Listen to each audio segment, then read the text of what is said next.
성경 일독을 위해서 오늘 우리가 함께 읽어나갈 하나님 말씀은 예레미야 32장과 33장의 말씀입니다.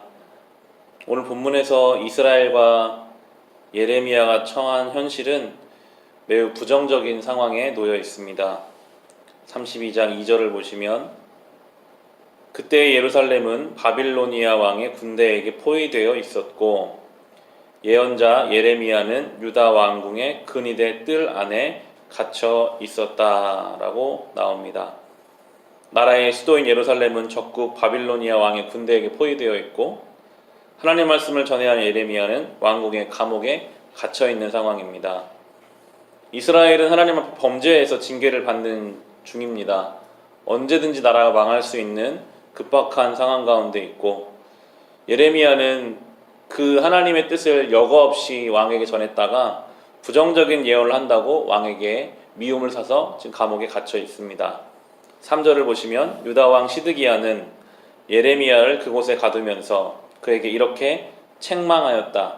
그대가 어찌하여 이런 예언을 하였소?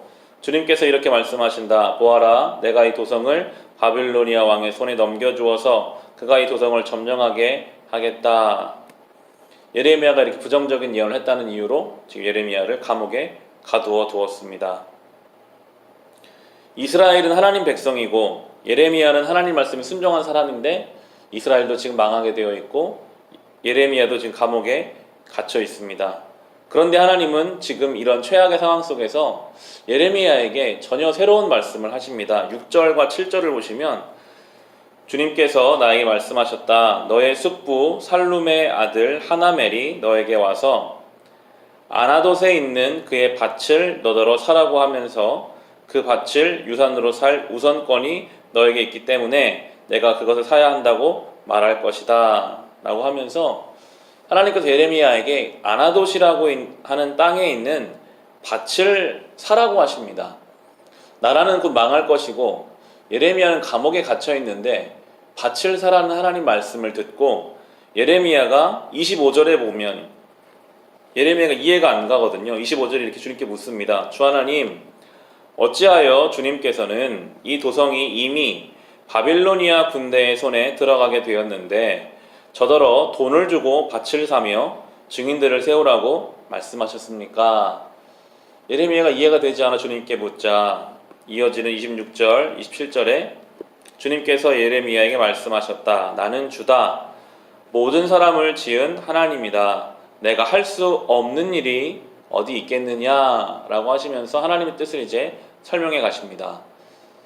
때로는 정말 이해되지 않는 말씀, 어떻게 우리가 순종해야 할지 모르는 말씀을 주님께서는 주시면서 그것을 이루시는 분이 하나님이시다라고 하시는데요. 이어지는 42절부터 보시면 쭉 말씀하시면서 결론적으로 42절부터 44절에 나 주가 말한다.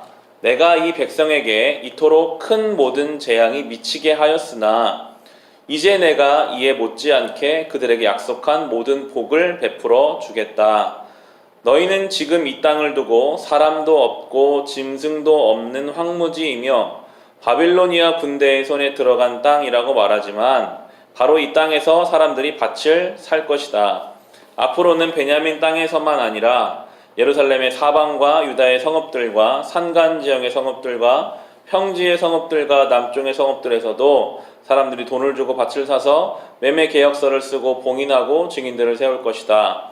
포로로 잡혀간 사람들을 내가 돌아오게 할 것이기 때문이다. 나 주의 말이다 라고 말씀하시면서 예레미야로 땅을 사게 하신 이유는 지금 그렇게 예레미야가 땅을 산 것처럼 앞으로 하나님이 이 무너진 나라를 다 회복시키셔서 다시 많은 사람들이 이 땅에 와서 정상적으로 땅도 사고 온전한 삶을 살 수 있게 하시겠다라는 그 예표로 삼기 위해서. 나라가 망할 때 누가 땅을 사겠어요? 아무도 사지 않고 포기하는 그때에 예레미야 너는 다시 주님 회복하실 것을 믿고 이 땅을 구매해라 라고 말씀하고 계십니다. 우리가 사는 이 시대는 마치 감옥에 갇힌 예레미야, 적국에 둘러싸인 이스라엘처럼 우리가 사는 이 시대도 참 불안한 시대를 살고 있습니다. 사람 믿기가 어려워요. 뉴스를 틀면 부정적인 것만 나옵니다. 그런데 주님께서는 이런 때에 믿는 우리로 하여금 예수님처럼 그렇게 헌신적인 사랑을 가지고 살라라고 말씀하십니다. 누가 내 오른뺨을 치면 왼뺨을 돌려대라고 말씀하시고, 오리를 같이 가자고 하면 십리를 더 같이 가주라라는 말씀을 우리에게 주십니다. 마치 예레미야가 황당한 것처럼, 아니 지금 나라가 망하는데 땅을 왜 삽니까? 그런 반문을 우리가 할 수 있어요. 하나님, 저 세상의 사람들은 다 자기 유익을 위해 사는데 어떻게 우리만 그렇게 반대로 살 수 있습니까? 그런데 주님께서는 그렇게 함으로써 하나님의 나라와 하나님의 질서가 이 땅에 이루어질 때 어떠한 모습이 될지를 예표로 삼으시겠다라고 성도들을 향해 거룩한 부르심을 부르고 계십니다. 어렵습니다. 감옥에 갇힌 예레미야가 땅을 사는 그 마음으로 우리는 때로 주님 말씀에 순종해야 합니다.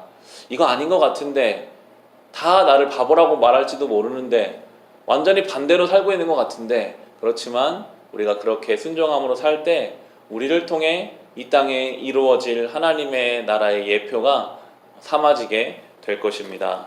오늘도 이 시대의 흐름을 따라 살아가는 인생에서 하나님 말씀의 부르심을 따라 살아가는 인생이 될 수 있기를 우리 주님의 이름으로 축원합니다.